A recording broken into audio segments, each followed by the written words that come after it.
It's hard to believe that we're about to hunt the 250th and 251st box of this Lincoln Penny Hunt and Fill series. Obviously, we've done really well through the first 249 boxes, slotting 208 of the possible 234 cents that were minted from 1909 all the way until 1999. That being said, these two boxes in front of me are brother and sister boxes. I've checked to make sure they're circulated coins, and they are. Let's keep our fingers crossed we can slot another cent or maybe find upgrades or varieties for our collection.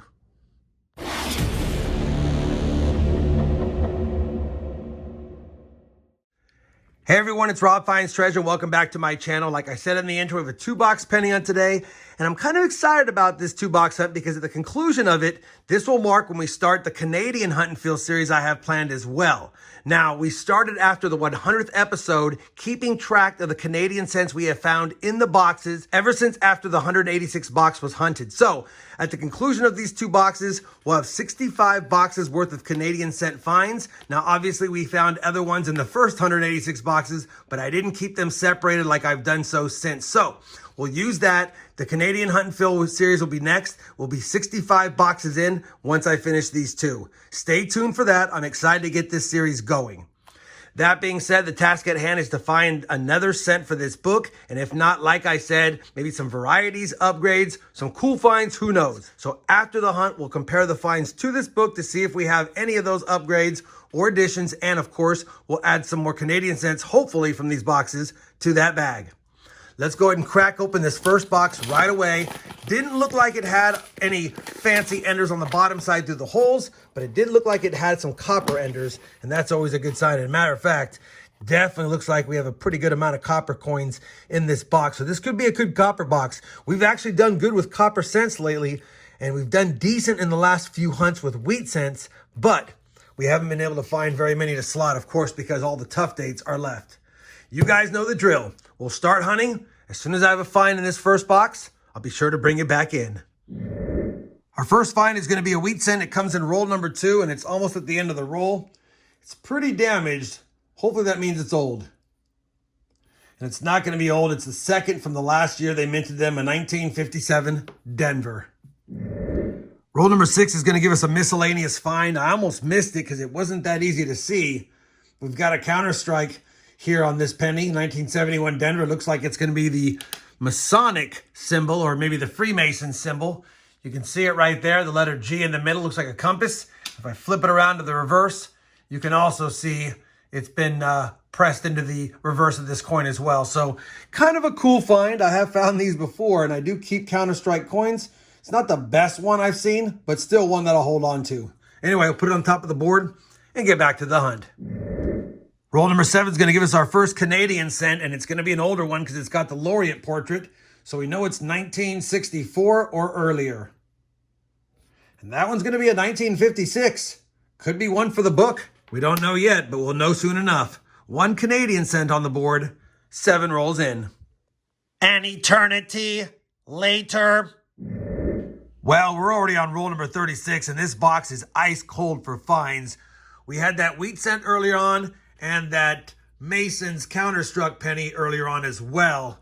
Finally, we have another find, and it's just another counterstrike, but this time it's a Utah State counterstrike 1975 Philadelphia penny. So 2 counterstruck coins, 3 Canadians, edging out only 1 wheat cent in this box. Copper's been decent, but the finds are few and far between. Let me get back to the hunt, and hopefully we get on some wheat cents before the end of the first box. We're on roll 49 of the box, and believe it or not, our first wheat cent was found in roll number 2, and our second wheat cent is going to be found in the second to the last roll of the box. Wheat cent number 2 is reverse facing, and it's going to be a 1954 San Francisco, slightly lower mintage.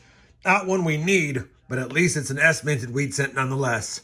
Let me finish up this last roll and this one, and see if we can get one more for 3. We have finished that first penny box, and it was definitely a rough box. And if you hunt enough penny boxes, you're going to have tough ones sometimes.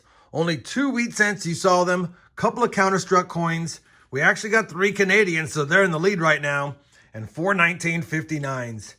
As far as copper, it was a good box. We actually had 3 pounds, 2 ounces of copper in that box, and I knew it was going to be decent by the enders, but I didn't expect to have good copper and terrible wheat cents. Man, tough start to this 2-box hunt. We have the sister box. Hopefully, it's kind of a stepsister this time with more finds. Let me go ahead and put that to the side, slide this box over, and open it up. And this one did not look like it had as much copper as the last box, so maybe that's a good sign because as it stands now, 2 wheat cents on the board is a tough start, like I've said. Let's take a quick peek here. Yeah, definitely a lot less copper in this box, at least from what I can see. But who knows? 2 wheat cents on the board. We need a lot of help. Hopefully we can at least get 8 in this box and get double digits for a 100 roll hunt. I'll be back when I have a find, if I have a find, in box number 2. Roll number 6 of box 2 is going to kick us off like the first box. Early on, our first wheat cent is going to be a 1957 Denver. 3 wheat cents on the board, only 2 different dates. Roll number 7, wheat cent number 4. Already 2 wheat cents in this box. We've tied the other box. And that's going to be an oldie. I had a feeling it was by how it looked. It doesn't have a mint mark that I can see, but we definitely have a 20s wheat cent, 1929. Finally, an older find in the hunt. We'll take that one, oldest find so far. And like I said, we now have 4 through the first 57 rolls. Roll number 60, wheat cent number 5. And that's a 52 Denver. Roll number 82 of the hunt will get us to our 6th wheat cent finally. We need 4 more for double digits. Wheat cent 6, and that's going to be a 30s, a 1936 Philadelphia, so we can double check it to see if it has any of the DDOs you can find on this coin. And although I'm taking a peek, I definitely don't see any. Still, it's nice seeing another older wheat cent in the hunt. Unfortunately, it's only 6 overall and only 4 for this box so far. Let's get back to the hunt, and hopefully we'll see some more. Roll number 95 is going to give us another wheat cent for number 7, and it's another oldie. Unfortunately, it's another one we don't need for the book. A 1925. It's been cleaned. Definitely not in great shape, but still a cool find. That's 3 oldies out of the 7 found, but not a lot of them. Oh, and for those keeping track, that's now 7 wheat cents to 7 Canadian cents. Who's going to win? Roll number 97, wheat cent number 8. Obverse facing a 47 Denver. Well, that's going to wrap it up for that tough 2-box hunt. And you know what?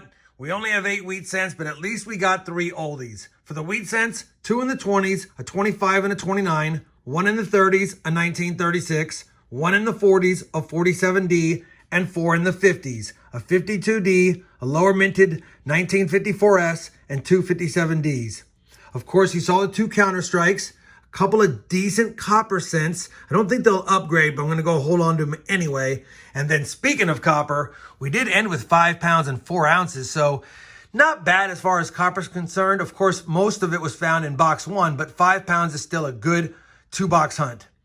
Canadians did well. They might have lost to the Americans 8-7, but I'll take 7 Canadian cents, including a 1956 laureate portrait, and maybe we have a date or 2 that we needed from this hunt for the Canadian Hunt and Fill series coming up. We did score another 7 1959 coins. They're not worth anything extra. I get asked all the time. I just pull them out. It's something I do, especially on transition year cents. We actually scored a couple of 1969 S's in that last box. Didn't see any in the first box, of course, neither of which is the DDO, and they're not in great shape, but I'll take them nonetheless. I highly doubt we have any upgrades or additions, but let me go ahead and do my due diligence and double check them against the book, and I'll be back with a look at the book and a final thought on today's tough hunt. We have compared all of today's finds to the album, and as expected, and unfortunately, no upgrades, no additions today. So now after 251 boxes searched, we're stuck at 208 out of 234 cents found.